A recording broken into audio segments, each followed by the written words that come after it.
Part 3, Supporting Their Strengths. Chapter 7, The Gifts of Dyslexia.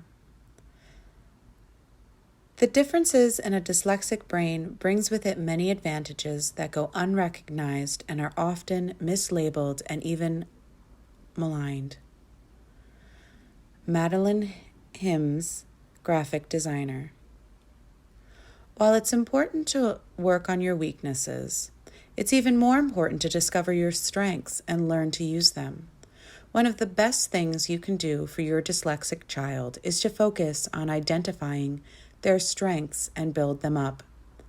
Focusing on improving their talents is the surest path to success and job satisfaction. My drive in the purest of financial gain arrived at a young age. When I was 10, my best friend and I dug through the trash across the street from her loft apartment in Soho, New York City. We pulled out defective items made by the neighboring factory. Then we sat on her deck on a busy Saturday afternoon and sold these 1-inch notebooks and mini pen and paper sets for a quarter. It awoke a beast in me. The following summer, when I turned 11, I rode my bike a mile to my job at the South Street Seaport selling latch hook kits. Guess who got to use her creativity and began developing my sales skills? I may not have learned to read until a few years after the average learner because of my undiagnosed dyslexia, but my dyslexia gave me the ability at a very early age to learn how to be a salesperson. Several years ago, I coached a mother and a daughter who were new to the world of dyslexia. The daughter is a 2E, twice exceptional, meaning she was extremely bright, but her dyslexia was extremely severe and prevented her from learning how to read and spell. In my experience, 2E students have the hardest time dealing with their dyslexia because they become impatient with themselves, because they know they are brighter than the average Joe and just can't understand why they can't learn basic skills. When I met Fatima and Jackie had been pulled out of school and Mom was attempting to teach her. However, they both spent most of their time frustrated with each other. I should mention Fatima doesn't have dyslexia and is an extremely bright woman herself, so she couldn't relate or understand what Jackie was experiencing. Jackie desperately wanted to start acting classes, but Mom thought it was best for her to learn her basic reading skills first, before diverting her attention to extracurricular activities. I pleaded with Fatima to let Jackie start acting classes while she was learning how to read and just talk to the teacher in advance to let the teacher know she was just learning how to read, so she wasn't assigned hard lines to memorize. The fact that Jackie was able to start doing something she loved changed her attitude towards Mom, reading, and the whole process. It is imperative to find a balance between letting our children do the activities that make them happy and setting aside extra time for them to learn skills that they may not come easy for the neurotypical student. A few months later, Fatima thanked me for the advice I gave her.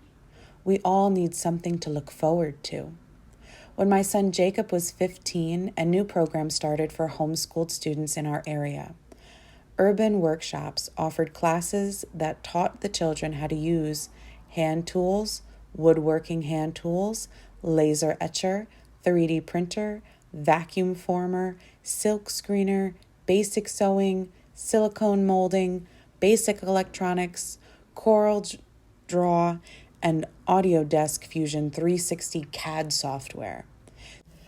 This type of learning was something Jacob had always been interested in learning and not something my husband or I were capable of teaching him. I was thrilled to find the program. The age cutoff for students to start this program was 16. We just made it. Jacob loved the program. He participated as a student for 2 years. He was more dedicated to it than anything else. At the end of the 2-year program, Jacob volunteered for the summer and he was offered a position as a teacher. We graduated him from high school a year earlier, and at 17 years of age, Jacob was teaching students, some only a few years younger than him. The following year, Jacob decided to attend welding school, and after completing his welding certification, he was teaching the welding classes at urban workshops to adults. I can't say enough how important it is to encourage our children to pursue their passions, because that is where they will excel in life. We may struggle in academic skills and some basic life skills, but the trade-off is that we excel in three-dimensional thinking. We all have different strengths, but as a general rule, we have superior abilities in areas of big picture thinking, seeing the finish line, improved pattern and image recognition, scientists, skills at manipulating 3D objects in their mind, architects, fashion and interior designers, think in pictures rather than words, enhanced picture memory, artists and sculptors. Better peripheral vision, see the outer edge.